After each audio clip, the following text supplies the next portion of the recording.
I know exactly what everything is, and even the most honest person I've ever met in my life. And even though sometimes that honesty can be, whew. I think one surprise, it wasn't a big surprise, but I just didn't know how much he wanted to save the world. Like, I didn't know how big the humanitarian inside of him was. Like, Obio wants to save the world and everybody in it. And so I just didn't realize how big of a humanitarian he was, you know, which I think is a great thing. It's not shocking. It just made me go inward to like, do I need to care more about like life or people? If I'm being honest, like I just was, because he will speak to everybody on the street. He will like, everybody matters. And not to say that everybody doesn't matter to me. I'm just in my own world a lot. But he's in his world and everybody else's world. Like, he called me the other day, and basically there was this woman trying to catch the bus, and he was closer to the bus. So he goes and jumps on the bus to stop the bus so the lady can get on the bus. And I thought I thought that was great, but it was also like, oh, okay, babe. Like, no, go ahead. And I didn't know everybody wasn't like that. So I think, honestly, that was the basis of some of our arguments. You know what I'm saying? Where I'm like, he's like, it's not your fight. Like, Even today, that happened. and I'm like, yes, it is. Like, humanity is on the line. Like, you know. And in my mind, I just didn't know that everybody wasn't. Like, even today we were getting lunch, and this guy shoos the waiter away, and I just didn't like how he talked to her. And so I was watching his body language towards her as the waiter was talking to him, just to make sure it didn't escalate, because I was gonna be like, you know, hey, excuse me, like, bring it down. And that's just how I'm wired. And so I didn't know that people weren't wired like that who were still good. I thought all good people were wired that way. And then I had to like wrestle with that in the beginning, where I'm like, my boyfriend don't really care about what nobody got going. And in actuality, he does care. It just looks totally different than mine. Yeah. And I think that's also like has helped us. And a little piece of me also was surprised about like how much I just didn't know about him. You know, when you're friends, you think you know your person, you know? And so in my mind, like, not only were we friends, we're friends term romance. So I gotta know everything about you. But I know you in a romantic way, a friendship way. Of course I know you. And then, oh, I don't know this. And it's almost like we both kind of navigate shame in that way. Where we're like, wait, I should know this, but I don't. And I think like giving ourselves the grace to be like, that's okay. There's time, there's energy, there's space, there's freedom. But to his point earlier, we're on the same team. I've had 2 relationships prior to him. They were 8 years apart. Yeah, so I was single for most of my life. And I don't know how I would call them healthy, but they were your average relationship, nothing too high or too low about them, right? And I haven't been in anything that like had true intentions, I would say. You know, I was extremely young in my first relationship with a guy. I was like 21, and we were in college, we were both closeted. It just, you know what I'm saying? It just kind of how that went. And then as an adult, I was in a relationship where I think we just weren't compatible. You know, bottom line, we just weren't compatible. And yeah, we just weren't compatible, but I spent most of my adulthood life trying to figure myself out, you know, and in turn it helped this relationship, but I think I just spent most of my life trying to figure me out. I think this is the freest I've been, so I think I was able to make a choice through that free will versus me liking the person being secondary to something else, right? Like, are you closeted like me? That's first, and then we'll get into if I like you second. Or I'm just a little too old to be single and you're cool, but like I'm a little too old to be single. Versus like, I just like you. I just want to be around you, and I kind of don't want to stop that. So let's just keep liking on each other until it stops, and hopefully it doesn't stop. But until it stops, let's just keep doing it.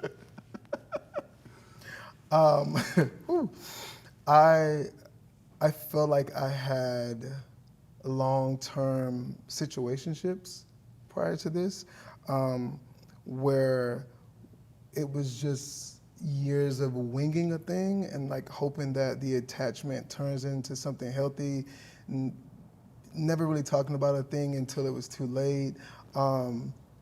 So I feel like this is the first I always say this is my first relationship because honestly, it really truly is my first relationship.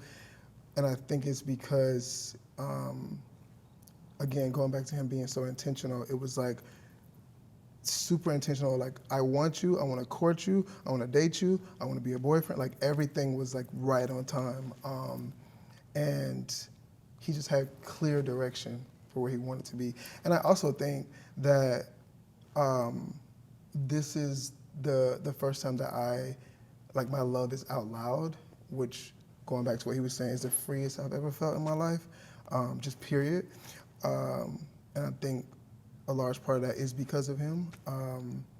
So yeah, I think that this one is, not him, but this relationship is just the most intentional, the most, like, I'm not confused by anything. I know exactly what everything is. And even the most honest person I've ever met in my life. And even though sometimes that honesty can be, like even buying him gifts. If he doesn't like the gift, he's gonna say, babe, I don't like it. Like, we can, have options to take it back or whatever, and he will be grateful for it, but he will tell you, and this is the first person that I've ever met, not even relationship, person that if they don't like a gift, they will tell you they don't like a gift. And not because they're trying to be mean, but they want you to get it right. Like, you spent your money on this, and I want you to get it right.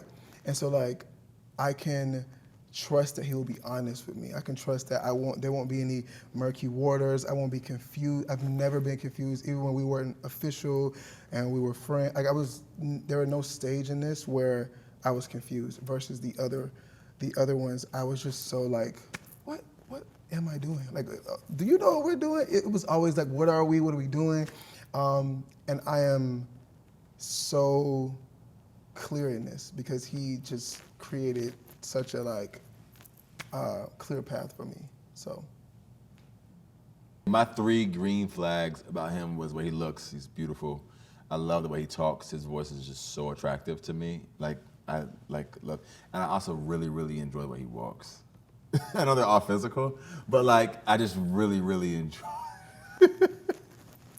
I don't know, his speaking voice is probably up there with the way he looks, but those are my 3 green flags. I was I'm into it. No breaks. Well, my green flags are totally different. No, no. I think he is really, really intentional. I think that this week that is my top. That's my top thing. Number 2, let me see. I love how light and fun he is. Like, I feel like he can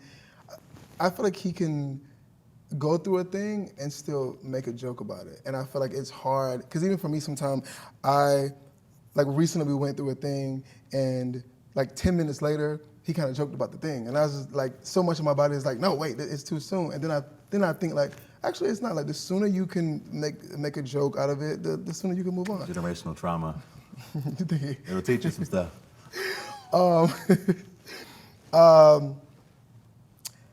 And his height. Yeah. I love how tall he is.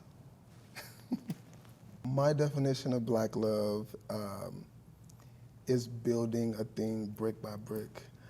I feel like in the beginning I had so many, I thought if you didn't argue, if you didn't disagree, that was a healthy relationship. And I think what he has taught me is, for one, if we're going through a thing, that is where I need to be a little more flexible, or something that I need to learn about him. And I think the learning curve sometimes is difficult. So a disagreement, even though in the moment it feels like it breaks me down, when we rebuild, it's stronger. And it's kind of like a muscle. I like to look at it that way. Like in the gym, where squats really hurt, but the gains are going to be there after you rest and recover. But I think that just takes time, and I think I've been building this love with him brick by brick. To be Black means you come from a history of strong people who navigated a lot of things just to exist, navigated more things to be able to love.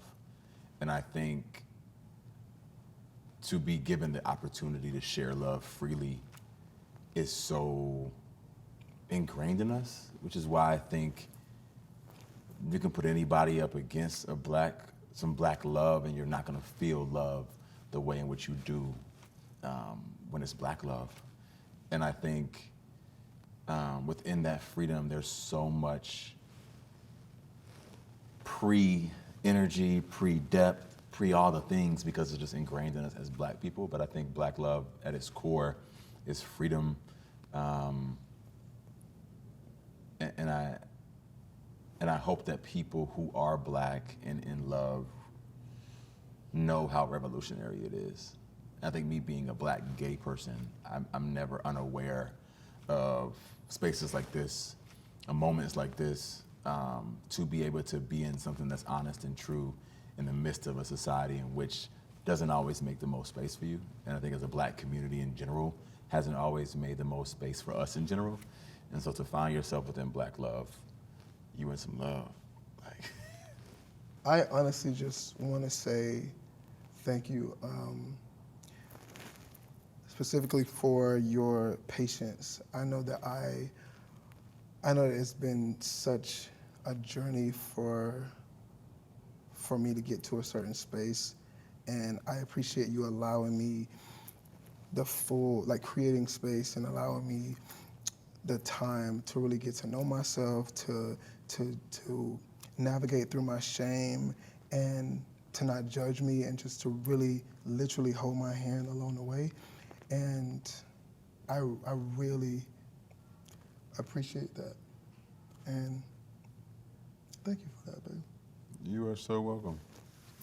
You deserve it. Yeah,